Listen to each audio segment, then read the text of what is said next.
Hi అండి. ఈరోజు తోటకూర లివర్ కర్రీ చేశాను. గ్రేవీ కర్రీ చాలా అంటే చాలా బాగుంది. ఇది రైస్లోకి రోటీల్లోకి కూడా చాలా బాగుంటుందండి. వెజిటబుల్ తినేవాళ్ళకి ఇది చాలా ఇష్టపడతారండి. వెజ్జే కాదు, నాన్ వెజ్ తినేవాళ్ళకి కూడా ఇది బాగుంటుంది. అచ్చు మటన్ లివర్ లాగే ఉంటుందండి. తోటకూరతో చేసినా కూడా తోటకూర స్మెల్ అనేదే ఉండదు.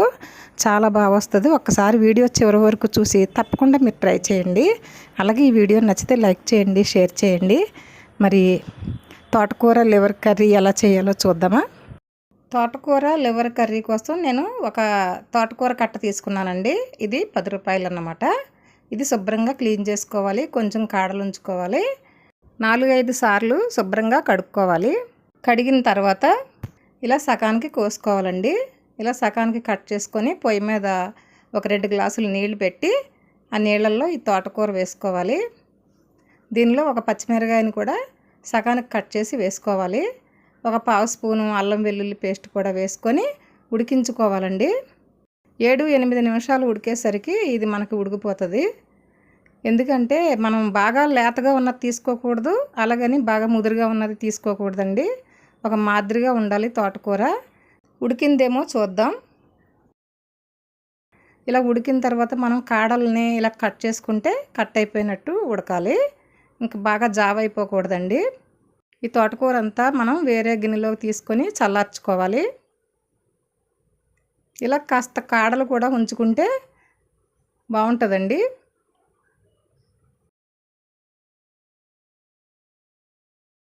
ఇప్పుడు తోటకూర చల్లారిపోయింది. ఈ చల్లారినటువంటి తోటకూరని కొంచెం గుల్లగా నీళ్లు పిండేసుకోవాలి. మరి నీళ్ళు ఎక్కువైపోతే జారు అయిపోతుంది. మిక్సీ జార్లో వేసుకొని పేస్ట్ చేసుకోవాలండి. చూడండి, ఇలా పేస్ట్ చేసుకొని ఒక ప్లేట్లో వేసుకోవాలి. వీడియోలో చూపిస్తున్నట్టు ఈ విధంగా ఉండాలి. ఇదంతా ఒక ప్లేట్లో వేసుకొని ఇప్పుడు 1 స్పూను కార్న్ఫ్లోర్ వేసుకోవాలి. 1.5 స్పూను శనగపిండి వేసుకోవాలండి. టేస్ట్కి కొద్దిగా సాల్ట్ కూడా వేసుకోవాలి దీనిలో. ఇప్పుడు మొత్తం కలిపేసుకోవాలి. జారుడుగా ఉండకూడదు, అలాగని మరీ పిడసలాగా గట్టిగా ఉండకూడదండి. కొంచెం లూజుగా ఉండాలి. మెత్తగా లూజుగా ఉన్నట్టు కనిపించాలి. ఇప్పుడు పొయ్యి మీద నేను ఇడ్లీ పాత్ర పెట్టేసుకొని ఇడ్లీ ప్లేట్ పెట్టుకుంటాను. ఇడ్లీ మనం ఎలాగైతే ఒక గ్లాసు నీళ్ళు వేసి ఇడ్లీ ఉడకబెట్టుకుంటామో అదే విధంగా ఇది ఇడ్లీలాగా ఉడకబెట్టుకోవాలి. మీరు కేక్ లాగా కూడా గిన్నెలో వేసి పెట్టుకోవచ్చండి. ఒకటే ప్లేట్లో వేసుకొని కేక్ ఎలాగైతే మనం ఉడకబెట్టుకుంటున్నామో ఆవిరి మీద, అట్లా కూడా మీరు ప్లేట్లో వేసుకొని పెట్టుకుంటే ఒకటే వచ్చేస్తుంది. ఇలా నేను ఈ మిశ్రమం అంతా 4 ఇడ్లీలాగా వేసుకున్నాను. మూత పెట్టి ఒక 10 నిమిషాల పాటు ఉడికించుకోవాలి. ఇప్పుడు మనం 10 నిమిషాల తర్వాత ఉడికిందా లేదా ఒక ఫోర్క్ పెట్టి చూసుకోవాలండి. ఇలా ఫోర్క్ గుచ్చినప్పుడు మనకి ఫోర్క్కి అంటుకోకూడదు. ఉడికిపోయింది. ఇది నాకు లంచ్ టైం అయిపోయిందని చెప్పి నేను వేడి మీదే తీసేస్తున్నాను. ఇది బాగా పూర్తిగా చల్లారిన తర్వాత అయితే మీకు బాగా వస్తాయి.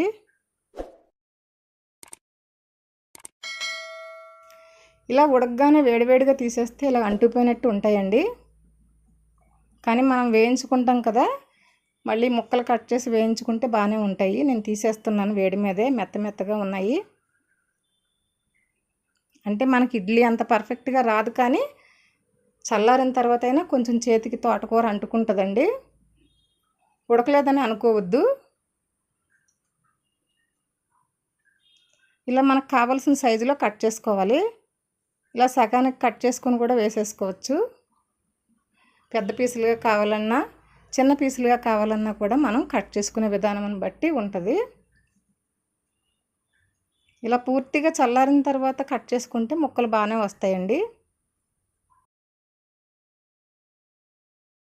ఇప్పుడు ఈ ముక్కలన్నీ కూడా మనం ఆయిల్లో వేయించుకోవాలి, డీప్ ఫ్రై చేసుకోవాలి.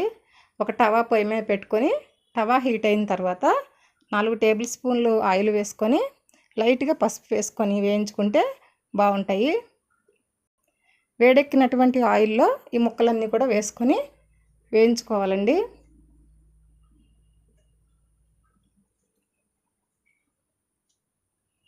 దోరగా వేగిన తర్వాత మళ్ళీ మనం అటువైపు తిప్పుకోవాలి.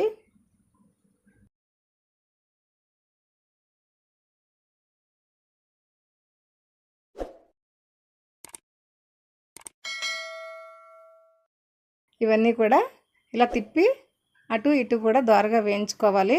బ్రౌన్ కలర్ వచ్చేటట్టు వేయించుకుంటే కొంచెం క్రిస్పీగా ఉన్నట్టు ఉంటాయి, బాగుంటాయి.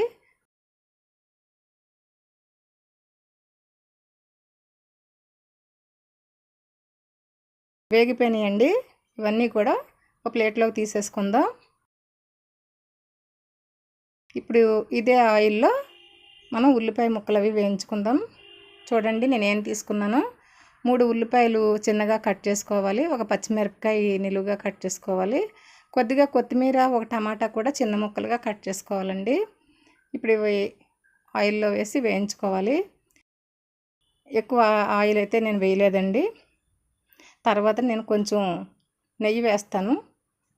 ఈ ఉల్లిపాయలు దోరగా వేగిన తర్వాత టమాటా, కొత్తిమీర కూడా వేసుకొని వేయించుకోవాలి. ఇప్పుడు నేను 1 స్పూను నెయ్యి వేస్తున్నానండి. ఆయిల్ తగ్గించుకొని నెయ్యి వేసాను.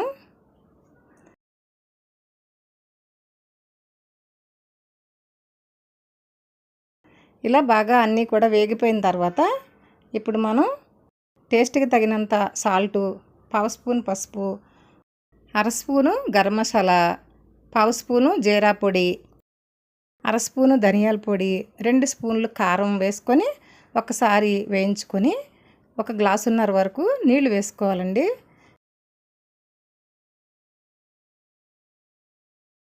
ఇదంతా ఒకసారి కలియబెట్టి మూత పెట్టుకొని ఒక 5 నిమిషాల పాటు ఉడికించుకోవాలి. 5 నిమిషాల తర్వాత ఈ వేయించుకున్నటువంటి ఈ తోటకూర లివర్ ముక్కల్ని వేసేసుకోవాలి. వేసుకొని ఒకటి మీద ఒకటి లేకుండా అన్నీ కూడా సరి చేసుకొని మూత పెట్టి అలా ఉడికించుకుంటూ ఇప్పుడు మనం మిక్సీ జార్లో కాస్త కొబ్బరి ముక్క చిన్న ముక్కలుగా కట్ చేసుకొని వేసుకోవాలి. దీనిలో ఒక 10 జీడిపప్పులు కూడా వేసుకొని మెత్తగా నీళ్లు వేసి పేస్ట్ చేసుకోవాలి. చూడండి ఈ విధంగా పేస్ట్ చేసుకోవాలి. ఇప్పుడు పొయ్యి మీద కూర చూద్దాం. చూడండి వాటర్ అంతా కూడా దగ్గరికి వచ్చేసాయి. ఇప్పుడు మనం ఈ కొబ్బరి జీడిపప్పు పేస్ట్ వేసేద్దాం.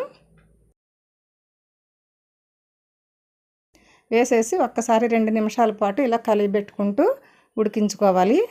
చివరిగా దీనిలో కాస్తంత కస్తూరి మేతి వేసుకొని కలుపుకోవాలండి. అంతే, కర్రీ రెడీ అయిపోయింది. స్టవ్ ఆఫ్ చేసుకుందాం. తోటకూర లివర్ కర్రీ కొంచెం ఓపికగా చేసుకోవాలి, కానీ చాలా టేస్టీగా ఉంటుందండి. ఈ వెజిటేబుల్ తినే వాళ్ళకి ఒక మంచి కర్రీ అని చెప్పాలి. తప్పకుండా మీరు కూడా ట్రై చేసి చూడండి. టేస్ట్ చూసి నాకు కామెంట్లో చెప్పండి. మరి వీడియో లైక్ చేయండి.